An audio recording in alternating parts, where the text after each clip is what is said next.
Month battle with a rare form of cancer. A Hardin County third grader has passed away.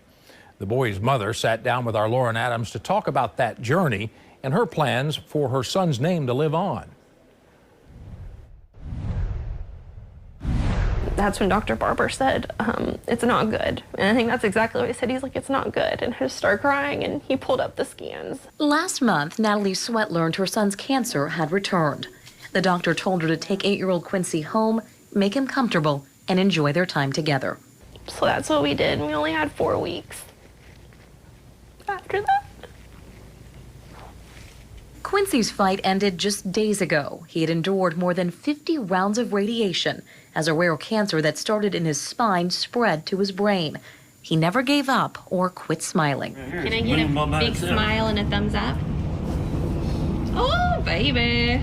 And according to Mom, he was determined to get better, even in a wheelchair. He made plans like, we're going to go here and we're going to do this. And when I'm going to beat everybody in a race when I get back to school, and like that was always his mentality. So Quincy was a second grader here at Rineyville Elementary when that diagnosis came last November, and things progressed so quickly he never really returned to school except for a day here or there.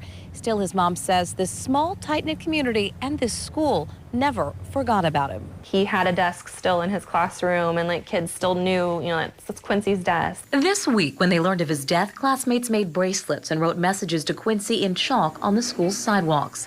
Principal Stephanie Breeding says he was one of those hard to forget, every teacher wants him in class kind of kids. Every time that you saw Quincy in the hallway or in a classroom, he had the biggest, brightest smile.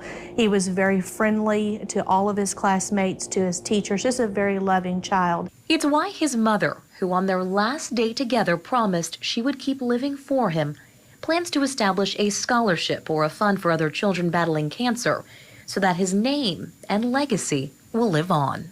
I definitely don't want anybody to ever forget Quincy, or just forget like how he lived and what he stood for and how caring and kind he was. In Rineyville, Lauren Adams, WLKY News.